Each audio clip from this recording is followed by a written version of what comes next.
കാപ്പ നിയമം എന്ന് പറയുമ്പോൾ ഒരു പ്രിവെൻറ്റീവ് ഡിറ്റൻഷൻ്റെ ഭാഗമായി ഒരു ആണ് ഈ സൂതൻ ചെയ്ത കുറ്റകൃത്യങ്ങളൊക്കെ ചെയ്തിരുന്നത് എങ്കിൽ അതിലുള്ള ഏതെങ്കിലും ഒരു കുറ്റകൃത്യം തിരുവനന്തപുരം ജില്ലയിലെ ഏതെങ്കിലും ഒരു ഭാഗത്തെ പബ്ലിക് ഓർഡറിനെ ബാധിച്ചു. സമൂഹത്തിൻ്റെ സുരക്ഷയ്ക്കും രാജ്യത്തിൻ്റെ സുരക്ഷയ്ക്കും വേണ്ടി ഉണ്ടാക്കിയ ഒരു നിയമമാണ് ഈ രീതിയിൽ ഇവിടെ രാഷ്ട്രീയക്കാർ ദുരുപയോഗം ചെയ്യുന്നു. ഹി ഹാഡ് ക്ലിയർ ഇൻസ്ട്രക്ഷൻസ്, നീ ഇനി അങ്ങനെയൊക്കെ ചെയ്യാം. അതിൻ്റെ അടിസ്ഥാനത്തിൽ സുഗതനെ ഒരു റൗഡിയായിട്ട് ഡിക്ലെയർ ചെയ്യുകയും ഇപ്പം എന്ത് സംഭവിച്ചു? ശബരിനാഥിൻ്റെ കൊക്കിൽ വീണ്ടും ജീവൻ വെച്ചു. BJP ജീവൻ വയ്പ്പിച്ചു എന്നാണ്.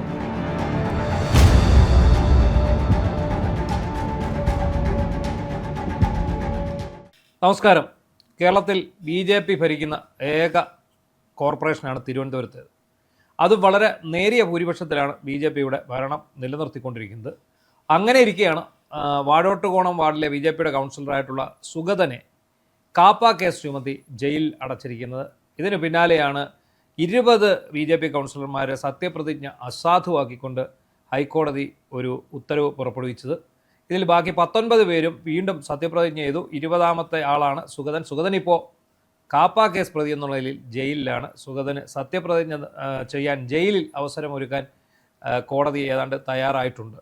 അപ്പോൾ സുഗതൻ ഈ കാപ്പ കേസുമായിട്ട് ബന്ധപ്പെട്ട് എങ്ങനെയാണ് ജയിലിൽ പോകേണ്ടി വന്നത്, എന്താണ് കേരളത്തിൽ ഈ കാപ്പ കേസിൻ്റെ പ്രസക്തി എന്നിവയെക്കുറിച്ചൊക്കെ നമ്മളോട് സംസാരിക്കുന്നത് retire under secretary Shri Stalin ദേവൻ.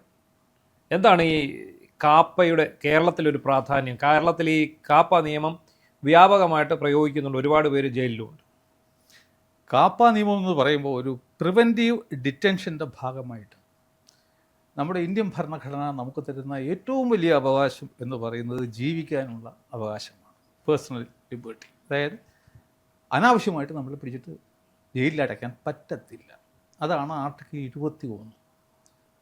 നമ്മുടെ ഈ കോൺസ്റ്റിറ്റ്യൂട്ട് അസംബ്ലി അതിൻ്റെ ചർച്ചയുടെയൊക്കെ സമയത്ത് ഈ ആർട്ടിക്കിൾ 22 പ്രകാരം ഈ പ്രിവെൻറ്റീവ് ഡിറ്റൻഷൻ കൊണ്ടുവരാൻ പോയി. അതായത് 21-ന് നേരെ ഘടകവിരുദ്ധമായിട്ടുള്ള ഒരു ആർട്ടിക്കിൾ. ഒരാളെ പിടിച്ചിട്ട് വിചാരണ കൂടാതെ അകത്തിടാം. അപ്പോൾ പലരും അതിന് എതിർത്തോ പാടില്ല, നമ്മുടെ ഈ കോൺസ്റ്റിറ്റ്യൂഷൻ തത്വങ്ങൾക്ക് തന്നെ എതിരാണ്. അപ്പോൾ അടുത്ത ചോദ്യം വന്നു, ഈ ഒരു വ്യക്തിയുടെ ഈ ക്രിമിനലായിട്ടുള്ള ആക്ടിവിറ്റീസിൻ്റെ ഫലമായിട്ട് ഒരു സമൂഹത്തിന് ജീവിക്കാനേ പറ്റുന്നില്ല. അല്ലെന്നുണ്ടെങ്കിൽ പുള്ളിയുടെ പ്രവർത്തനം വന്നിട്ട് രാജ്യത്തിൻ്റെ സുരക്ഷയെ തന്നെ തകിടം മറിക്കും. ആ സമയത്തും നമുക്ക് അവന് ആർട്ടിക്കിൾ 21 പ്രകാരമുള്ള ജീവിക്കാനുള്ള അവകാശമുണ്ട് എന്ന് പറഞ്ഞിട്ട് വെറുതെ വിടാൻ പറ്റുമോ? രാജ്യ സുരക്ഷ വരെ ബാധിക്കുന്ന റെയറസ്റ്റ് ഓഫ് റെയർ കേസിൽ നമ്മൾ എന്ത് ചെയ്യും? അപ്പോൾ അത് ശരിയാണ്, അപ്പം നമുക്ക് അവനെ പിടിച്ചിട്ട് അകത്തിടേണ്ടി വരും. അതാണ് ഈ പ്രിവെൻറ്റീവ് ഡിറ്റൻഷൻ്റെ ജനസിസ് എന്ന് പറയുന്നത് നമ്മുടെ ഭരണഘടനയിൽ. ഇങ്ങനെയുള്ള അപൂർവം കേസുകളിൽ ഈ പറഞ്ഞ ജനങ്ങൾക്ക് ജീവിക്കാൻ പറ്റാത്ത ഒരവസ്ഥ, അല്ലെങ്കിൽ രാജ്യ സുരക്ഷ തകരും എന്നുള്ള ഒരു അവസ്ഥയിൽ പ്രയോഗിക്കാനുള്ളതാണ്. അതാത് സംസ്ഥാനങ്ങൾ ഇതിനു വേണ്ടിയിട്ട് നിയമങ്ങൾ ഉണ്ടാക്കിയിട്ടുണ്ട്. നമ്മുടെ സംസ്ഥാനം ഉണ്ടാക്കിയതാണ് കാപ്പ എന്ന് പറയുന്ന നിയമം. അപ്പം ഏറ്റവും ആദ്യം നാം മനസ്സിലാക്കേണ്ടത് law and order and public order, ഇവ തമ്മിലുള്ള വ്യത്യാസം എന്താണ്? അതായത് ഒരാൾ ഒരു കുറ്റം ചെയ്തു കഴിഞ്ഞാൽ, ഏത് കുറ്റമോ ആയിക്കോട്ടെ, ഇപ്പോൾ നിലവിലുള്ള ക്രിമിനൽ നിയമപ്രകാരം അതിനൊരു പരിഹാരം ഉണ്ട്. ലോ ആൻഡ് ഓർഡർ ആണെന്നുണ്ടെങ്കിൽ അടിപിടി, കുത്ത്, കൊലപാതകം, what ever it may be, അതിനൊക്കെ തന്നെ നമ്മളുടെ ക്രിമിനൽ നിയമം സഫിഷ്യൻ്റാണ്. എന്നാൽ അത് പര്യാപ്തം അല്ലാതാകുന്ന അവസ്ഥകൾ, ഞാൻ നേരത്തെ പറയുന്നതുപോലെ ഒരു സമൂഹത്തിന് ജീവിക്കാൻ പറ്റുന്നില്ല, അങ്ങനെ അല്ലെങ്കിൽ രാജ്യത്തിൻ്റെ സുരക്ഷയ്ക്ക് ഭീഷണിയായിരുന്ന സമയത്ത് ഈ ക്രിമിനൽ നിയമം അപര്യാപ്തമായി വരുന്ന അവസരത്തിൽ പ്രയോഗിക്കേണ്ട ഒരു സാധനമാണ് പ്രിവെൻറ്റീവ് ഡിറ്റൻഷൻ എന്ന് പറയുന്നത്. റെയറസ്റ്റ് ഓഫ് റെയർ കേസിൽ മാത്രം ആണ്. അപ്പോൾ ഇത് ആരാണ് പ്രയോഗിക്കേണ്ടത്? പോലീസ് ഒരു റിപ്പോർട്ട് കൊടുക്കും. അപ്പോൾ ഡിസ്ട്രിക്ട് മജിസ്ട്രേറ്റാണ് ഈ കാപ്പ ചുമത്തുന്ന അധികാരി. അപ്പോൾ ഭരണഘടനയിൽ മാത്രമല്ല, ആർട്ടിക്കിൾ 22-ന് അടിയിൽ തന്നെ കുറേ സേഫ് ഗാർഡ്സ് പറഞ്ഞിട്ടുണ്ട്. നിങ്ങളിത് പ്രയോഗിക്കുന്നതിന് മുമ്പ് വളരെ കെയർഫുള്ളായിരിക്കണം, ഇങ്ങനെ ഉള്ള കാര്യങ്ങൾ. അതായത് ഈ വ്യക്തിയെ അറിയിക്കണം ഏത് ഗ്രൗണ്ടിൻ്റെ അടിസ്ഥാനത്തിലാണ് നിങ്ങൾക്കെതിരെ കാപ്പ ചുമത്തുന്നത്. പുള്ളിക്ക് സർക്കാരിലേക്ക് റെപ്രസെൻറ്റേഷൻ കൊടുക്കാനുള്ള സാഹചര്യം ഉണ്ടാക്കി കൊടുക്കണം. പുള്ളിയുടെ റെപ്രസെൻറ്റേഷൻ അടിയന്തരമായിട്ട് പരിഗണിക്കണം. ഇങ്ങനെയുള്ള കുറേ സേഫ് ഗാർഡ്സ് ഉണ്ടെങ്കിലും സുപ്രീം കോടതി ഇതുമായിട്ട് ബന്ധപ്പെട്ട് പല വിധികളും ഇമ്പോർട്ടൻ്റ് വിധികളും പറഞ്ഞു. അതിൽ ആദ്യം പറഞ്ഞിരിക്കുന്നത് ആപ്ലിക്കേഷൻ ഓഫ് മൈൻഡാണ്. അതായത് ഈ കാപ്പ ചുമത്തുന്ന IAS ആയിരിക്കുമല്ലോ, പുള്ളിയുടെ മനസ്സ് അപ്ലൈ ചെയ്യണം.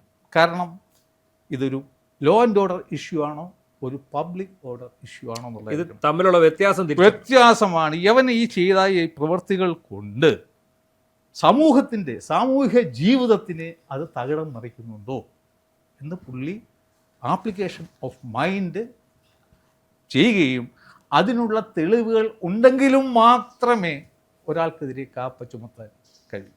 ഇപ്പോൾ സുഗതൻ BJP കാരനാണല്ലോ, അപ്പം നമുക്ക് സുഗതന് പകരം ഒരു എക്സ് എന്ന് എടുക്കാം.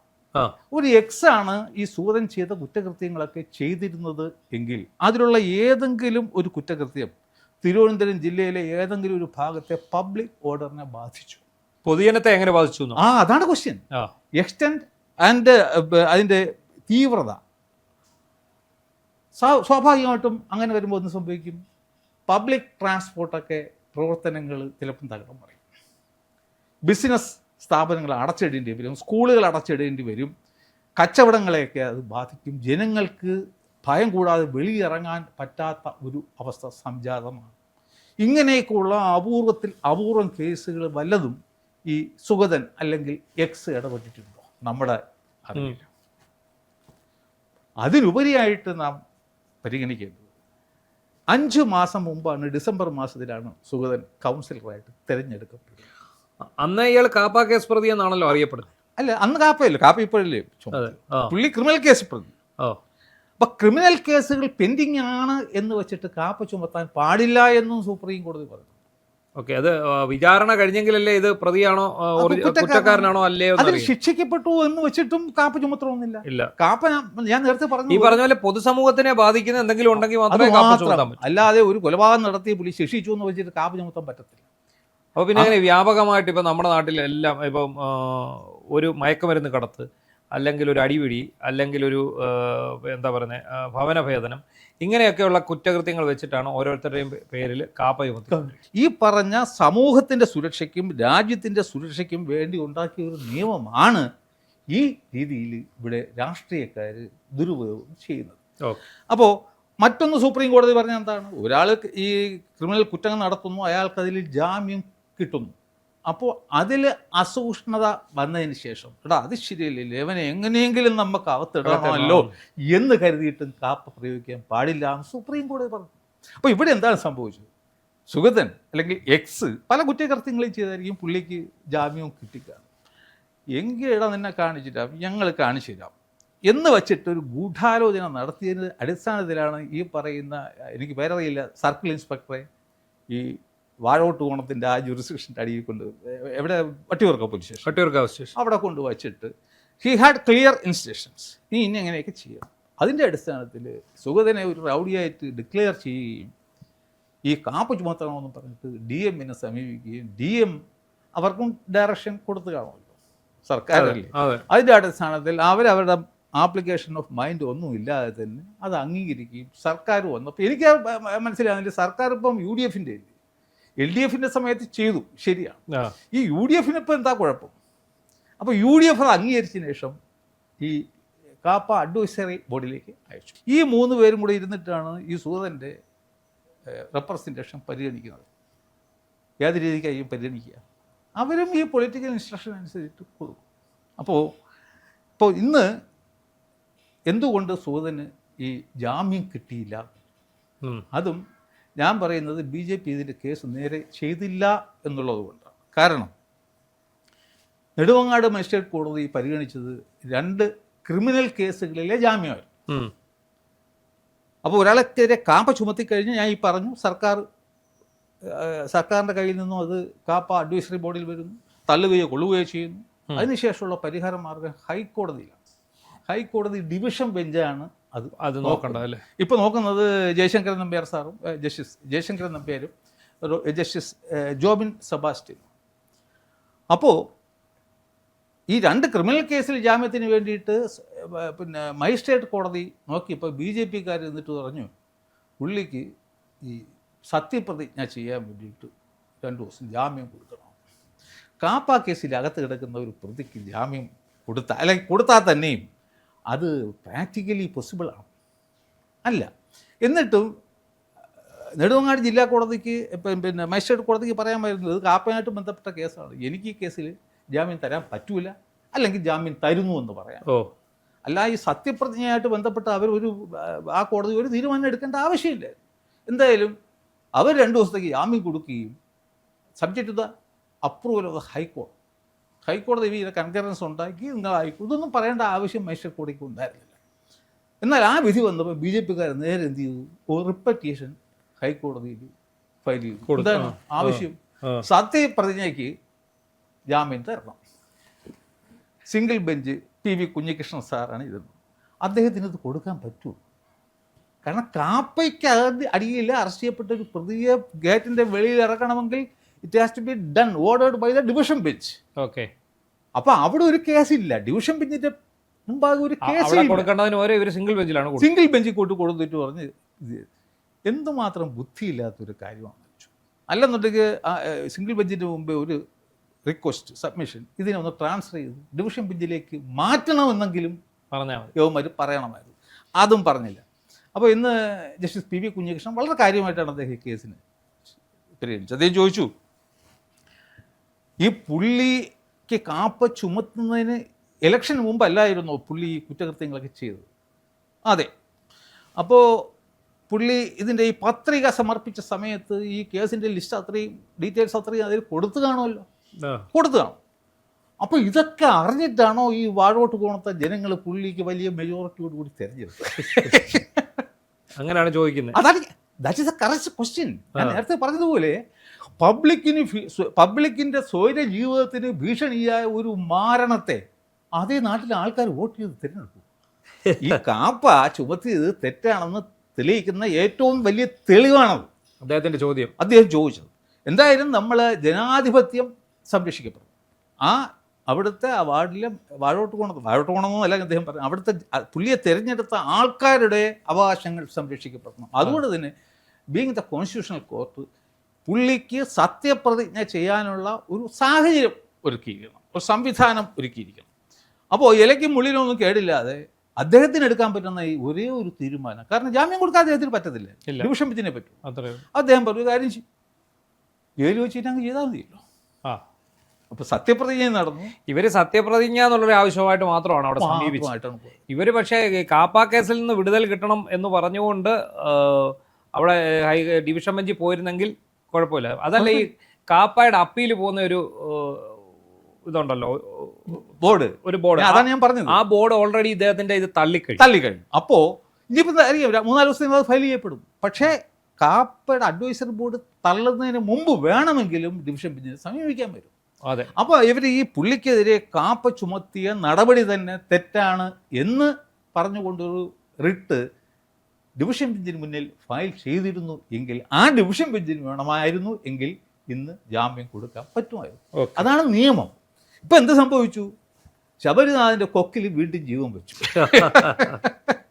ചത്തവൊക്കായത് ഈ സോഷ്യൽ മീഡിയ ആൾക്കാർ എന്തെല്ലാം ചെയ്യുന്നു. എന്തായാലും ജീവൻ വെച്ചതിന് കാരണം BJP ജീവൻ വയ്പ്പിച്ചു എന്ന് ഞാൻ പറയും. ഇവരുടെ കാണിച്ച മണ്ടത്തരം ഇതിൻ്റെ നിയമപരമായ വസ്തുതകളെ പഠിച്ച് അതിൻ്റേതായ രീതിക്ക് എവിടെയാണോ അത് സമർപ്പിക്കേണ്ടിയിരുന്നത് ആ രീതിക്ക് പോയിരുന്നു എങ്കിൽ തീർച്ചയായിട്ടും തിരുവനന്തപുരം കോർപ്പറേഷനിൽ വന്ന് തന്നെ സുഗതന് സത്യപ്രതിജ്ഞ ചെയ്യാനുള്ള ഒരു ചാൻസ് ഉണ്ടായി. അപ്പോൾ ഇനിയിപ്പോൾ ചുരുക്കി പറഞ്ഞാൽ ഇദ്ദേഹത്തിന് ഇപ്പോൾ സത്യപ്രതിജ്ഞ ചെയ്ത ജയിലിൽ വേണേൽ സത്യപ്രതിജ്ഞ ചെയ്യാം. അതിനുശേഷം ഇത് ഹൈക്കോടതി ഡിവിഷൻ ബെഞ്ച് പരിഗണിച്ചൊക്കെ വരുമ്പോഴത്തേക്ക് കുറേ സമയം എടുക്കും. നമ്മുടെ ഇവിടെ എല്ലാം അങ്ങനെയാണല്ലോ. കോടതി മുഖാന്തരം ഒരു പരിഹാരം കിട്ടണമെന്ന് വെച്ചാൽ it will take a lot of time. ഈ എൻ്റെ വേറൊരു സംശയം, ഇതിനകത്ത് ഇപ്പോൾ നമ്മൾ കാപ്പ എന്ന് പറയുമ്പോൾ കേരള സാമൂഹിക അതിക്രമ തടയൽ നിരോധനം എന്ന് പറഞ്ഞിട്ടാണ് ഈ കാപ്പയുടെ ഒരു ഡെഫിനിഷൻ വരുന്നത്. അപ്പോൾ ഈ എന്ത് വകുപ്പിലാണ് ഈ മോഷ്ടാക്കളെയും പിന്നെ ഒരു ഏറ്റവും കൂടുതൽ ഗുണ്ടകളെയാണ് ഈ കാപ്പ ചുമത്തി അകത്ത് കൊണ്ടുപോകുന്നത്. അപ്പോൾ അവരുടെ പേരിൽ 7ഓളം നിരവധി കേസുകളുണ്ട്. അപ്പോൾ ജില്ലാ പോലീസ് മേധാവി പിന്നെ റേഞ്ച് IG കൊടുത്ത റിപ്പോർട്ടിൻ്റെ അടിസ്ഥാനത്തിൽ റേഞ്ച് IG ശുപാർശ ചെയ്ത് മജിസ്ട്രേറ്റിന് കൊടുക്കുന്നു, ജില്ലാ മജിസ്ട്രേറ്റിന് കൊടുക്കുന്നു. ആ ജില്ലാ മജിസ്ട്രേറ്റിൻ്റെ ഉത്തരവ് പ്രകാരമാണ് ഇയാൾക്ക് മേൽ കാപ്പ ചുമത്തിരിക്കുന്നു പറയുന്നു. ഇനി ചിലരെ നല്ല നടപ്പിന് വിടും, ചിലരെ നല്ല നടപ്പിനാണ് വിടുന്നത്. അതെന്താ, ഇത് തമ്മിലുള്ള വ്യത്യാസം എന്താ? അതായത് കാപ്പ ചുമത്തുമ്പോൾ ഒരു 4 കാര്യങ്ങൾ ചെയ്യാൻ പറ്റും. ആ. ഒന്ന് മാക്സിമം 6 മാസത്തേക്ക് പിടിച്ച് അകത്തിടുക, ആ, അല്ലെങ്കിൽ ഒരു സ്ഥലത്ത് നിന്നും മറ്റൊരു സ്ഥലത്തേക്ക് മാറ്റുക. ഈ ജില്ലയിൽ പ്രവേശിക്കാം, ജില്ല അങ്ങനെ അല്ല, അത് മൂന്നാമതാണ്. ഇന്ന സ്ഥലത്ത് നീ പ്രവേശിക്കാൻ പാടില്ല എന്നും പറഞ്ഞിട്ട് മറ്റൊന്ന്. പിന്നെ നല്ല നടപ്പിന് വേണ്ടിയിട്ട് ഈ സഞ്ചാര സ്വാതന്ത്ര്യത്തിൽ റെസ്ട്രിക്ഷൻസ് വരുത്തുക. ഈ 4 കാര്യങ്ങളാണ് കാപ്പ ചുമത്തുമ്പോൾ ആ അധികാരി ചെയ്യാൻ പറ്റുന്നത്. അല്ല, ഇത് ഓരോന്നും കഴിഞ്ഞിട്ടല്ലേ ഏറ്റവും അവസാനമല്ലോ ജയിൽവാസമുള്ളൂ? അത് ഞാൻ പറഞ്ഞില്ലേ, നമ്മുടെ ഭരണഘടന ഉണ്ടാക്കിയ ആൾക്കാർ പറഞ്ഞെന്താ, ഒരു സമൂഹത്തിൻ്റെ ജീവിതത്തിനെ അത് പ്രാക്ടിക്കലായിട്ട് അവർക്ക് നടത്താൻ പറ്റാത്തൊരു അവസ്ഥ, രാജ്യത്തിന് ഭീഷണി, സുരക്ഷയ്ക്ക് ഭീഷണി, ഈ 2. പക്ഷേ ഇവിടെ എന്താണ് തൊട്ടതിനും പിടിച്ചത്? ഇപ്പോൾ ഞാൻ ഒരു കാര്യം വായിച്ചു തരാം. ഈ കുറ്റവും അതിന് പരിഗണിക്കപ്പെടാം. By virtue of his involvement as a neighbour or as a close relative of the neighbour in an incident which occurred due to a dispute between immediate neighbours. എടാ, 2 നൈബർമാർ തമ്മിലുള്ള ഒരു തർക്കത്തിൽ ഇവൻ കൂടെ പോയി പെട്ടാൽ അവനെതിരെ എങ്ങനെയാണ് കാപ്പ ചുമത്താൻ പറ്റുക? അപ്പോൾ ഈ കാപ്പ നിയമം തന്നെ ഭരണഘടനാ വിരുദ്ധമാണ്. പക്ഷെ എന്തുകൊണ്ട് ആര് ചലഞ്ച് ചെയ്യും ഇതിനെ? ഹൈക്കോടതിയിലോ സുപ്രീം കോടതിയിലോ പോയി. കാരണം ഈ കാപ്പ ചുമത്തപ്പെടാൻ സാധ്യതയുള്ള ഒരുത്തിനല്ലേ 1.5 ലക്ഷം രൂപ മുടക്കിയിട്ട് ഹൈക്കോടതി പോകും, കാപ്പ നിയമം ഭരണഘടനാ വിരുദ്ധമാണെന്നും. ഇത് സത്യം പറഞ്ഞാൽ ഇതിൽ എഴുതി വെച്ചിരിക്കുന്ന അത്രയും ഏതൊരു വ്യക്തിയെയും എങ്ങനെ വേണമെങ്കിലും ഈ സൂചന പിടിച്ചിട്ടാണ് ഈ രാഷ്ട്രീയ മേലാളന്മാർക്ക് അകത്തിടാനുള്ള ഒരു സംവിധാനം മാത്രമാണ് കാപ്പ. അല്ലാതെ നമ്മുടെ ഭരണഘടനാ ശില്പികൾ എന്ത് അടിസ്ഥാനത്തിലാണോ ആർട്ടിക്കിൾ 22 കൊണ്ടുവന്നത് അതിൻ്റെ ഉദ്ദേശ ലക്ഷ്യങ്ങളെ അത് നേടിയെടുക്കാൻ വേണ്ടിയിട്ടല്ല ഇത്തരത്തിലുള്ള പ്രിവെൻറ്റീവ് ഡിറ്റൻഷൻ ഉള്ളത്. കാരണം അല്ലെന്നുണ്ടെങ്കിൽ ആപ്ലിക്കേഷൻ ഓഫ് മൈൻഡ് ഉണ്ടായിരിക്കണം. ഈ പിന്നെ തിരുവനന്തപുരം ജില്ലാ മജിസ്ട്രേറ്റിന് ഈ മൈൻഡ് ഇല്ലേ അപ്ലൈ ചെയ്യാൻ? അവർ പഠിക്കണം ഭരണഘടന എന്താണ്, അല്ലെങ്കിൽ സുപ്രീം കോടതി ഇതുമായി ബന്ധപ്പെട്ട് ഇറക്കിയിട്ടുള്ള ജഡ്ജ്മെൻറ്റ് വായിക്കണം. അതിനുശേഷം സുഗതനെ എടുത്തു വച്ചിട്ട് മൈക്രോസ്കോപ്പിൽ കൂടി പരിശോധിക്കണം. യവൻ്റെ ഇതുവരെയുള്ള ക്രിമിനൽ നടപടികളിൽ കൊണ്ട് തിരുവനന്തപുരം ജില്ലയിലെ ആൾക്കാർക്ക് ജീവിതം ദുസ്സഹമായോ ഇല്ലയോ. അപ്പം തന്നെ അവർക്ക് ചോദിക്കും, ഇവൻ തിരഞ്ഞെടുത്തില്ലേ 5 മാസം മുമ്പ് നാട്ടുകാർ? അത് തന്നെയാണ് ഇന്ന് ജഡ്ജി ചോദിച്ചത്. അതാണ് ചോദിച്ചത്. ഇതാണ്. അപ്പം തീർച്ചയായിട്ടും ഈ കാപ്പ ചുമത്തിയ നടപടി ഹൈക്കോടതി അല്ലെന്നുണ്ടെങ്കിൽ സുപ്രീം കോടതി, ഇപ്പം ഈ നമുക്കൊന്നും വിശ്വസിക്കാൻ പറ്റത്തില്ല കേട്ടോ. ഫോർ എക്സാമ്പിൾ, നമ്മുടെ മറുനാട് ഷാജൻ്റെ ഒരു മുൻകൂർ ജാമ്യാപേക്ഷ അന്ന് ഹൈക്കോടതി VG അരുൺ തള്ളി. ഇപ്പോൾ ഞാൻ എൻ്റെ ജീവിതത്തിൽ ആദ്യമായിട്ട് ഒരു വീഡിയോ ചെയ്തത് എന്നാണ് എൻ്റെ ഫേസ്ബുക്കിൽ. അതിൽ അദ്ദേഹം പറയുന്നു, കാരണം അതിൽ തെളിവെന്താണ്? ഷാജൻ്റെ വീഡിയോ. വേറെ പോലീസിനൊന്നും തിരക്കിപ്പോയില്ല, ആവശ്യമില്ല. അതിൽ പറഞ്ഞ ഈ വീഡിയോയിൽ എന്നെ ജാതീയമായ ആവശ്യം. അദ്ദേഹം പറയുന്നു, ആ വീഡിയോ പരിശോധിച്ചപ്പോൾ അത്തരത്തിലുള്ള ഒരു ജാതീയമായ അധിക്ഷേപമേ ഇല്ല. അതിന് ശേഷം പറയുന്നത്, ഞാൻ ജാമ്യത്തിൽ കൊടുക്കില്ല. ആ വീഡിയോയിൽ ജാതീയമായ അധിക്ഷേപം നടത്തിയിട്ടില്ല എന്ന് ജസ്റ്റിസ് VG അരുൺ പറഞ്ഞതിന് ശേഷം അദ്ദേഹം മുൻകൂർ ജാമ്യം കൊടുക്കുന്നില്ല. പക്ഷേ എന്നിട്ടും ഉത്തരവ് ഫ്രൈഡേക്ക് മാറ്റും. എന്താണ്? ശനി ഞായർ സുപ്രീം കോടതി അവധി ആയിരിക്കും. അപ്പോൾ ഞാൻ അന്ന് തന്നെ എൻ്റെ വീഡിയോ പറഞ്ഞു, ഇതിനെടുത്ത് ഈ VG അരുണിൻ്റെ ജഡ്ജ്മെൻറ്റ് സുപ്രീം കോടതി വലിച്ചു ചെയ്ത് ചവിട്ടുവിട്ട് കയറി. അത് തന്നെയാണ് ഭാവി. ആ വീഡിയോ ഇപ്പോഴും ഉണ്ട് എൻ്റെ ഫേസ്ബുക്കിൽ. അപ്പോൾ ആലോചിച്ച് നോക്കൂ, ഈ കാശില്ലാത്തൊരു വ്യക്തിയാണെങ്കിൽ പോകാൻ പറ്റും. അതെ. അതുകൊണ്ട് ഈ സൂതൻ്റെ കേസിലും ഹൈക്കോടതി കാപ്പ ചുമത്തിയ നടപടി തെറ്റാണെന്ന് ഹൈക്കോടതി പറയുമെന്ന് എനിക്കറിയില്ല. പക്ഷേ നിയമം അതിൻ്റേതായിട്ടുള്ള ട്രൂ സ്പിരിറ്റിൽ അപ്ലൈ ചെയ്ത് കഴിഞ്ഞാൽ തീർച്ചയായിട്ടും ഹൈക്കോടതിയിൽ നിന്ന് തന്നെ ഈ സുഗതനെതിരെ കാപ്പ ചുമത്തിയ നടപടി തെറ്റാണെന്ന് പറയും. അല്ലെന്നുണ്ടെങ്കിൽ സുപ്രീം കോടതിയിൽ പോകണമെന്നുണ്ടെങ്കിൽ ഏറ്റവും പ്രധാനപ്പെട്ടൊരു വിഷയമാണ്. എന്താണെന്നറിയാം, ചരിത്രത്തിൽ ആദ്യത്തിലുള്ള ഒരു കേസാണ്. സുഗതൻ്റെ കേസിൽ എന്തൊക്കെയാണ് അപ്ലൈ ചെയ്യണമെന്നറിയാം. മുനിസിപ്പൽ ആക്ട് വരുന്നു. 2 വന്നിട്ട് നേരത്തെ പറഞ്ഞ ഭരണഘടന ആർട്ടിക്കിൾ 22 വരുന്നുണ്ട്. അനവധി സുപ്രീം കോടതി ജഡ്ജ്മെൻറ്റുകൾ വരുന്നുണ്ട്. അപ്പോൾ ഇതെല്ലാം കൂടെ ബന്ധപ്പെട്ട ചരിത്രത്തിൽ ആദ്യത്തെ കേസാണ്.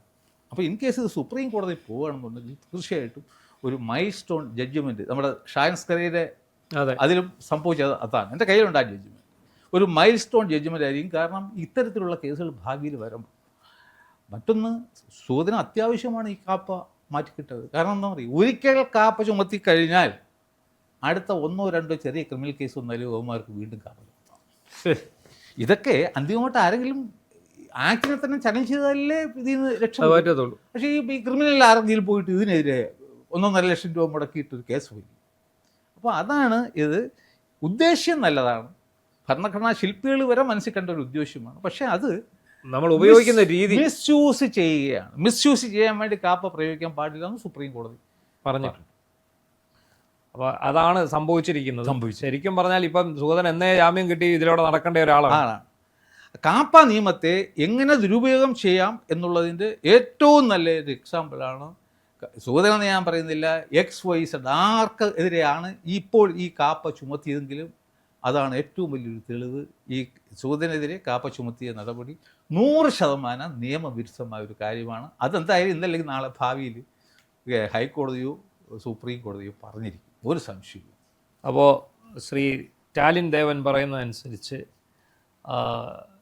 കാപ്പ എന്നുള്ളത് അങ്ങനെ ആരുടെ മേലും എടുത്ത് ചുമത്താൻ സാധിക്കുന്ന ഒരു വകുപ്പല്ല. അതാണ് ആർട്ടിക്കിൾ ഭരണഘടനയുടെ സഹിതം ചൂണ്ടിക്കാണിച്ചുകൊണ്ടാണ് പറയുന്നത്. അങ്ങനെയെങ്കിൽ ഈ വാഴോട്ടുകോണം വാർഡിലെ കൗൺസിലറായിരുന്ന സുഗതനെ ശരിക്കും എന്നേ പുറത്തിറങ്ങി നടക്കേണ്ട ഒരാളായിരുന്നു. BJPയും അതുപോലെ സുഗതനും ഈ വഴിക്ക് തന്നെ നീങ്ങും എന്ന് നമുക്ക് കരുതാം.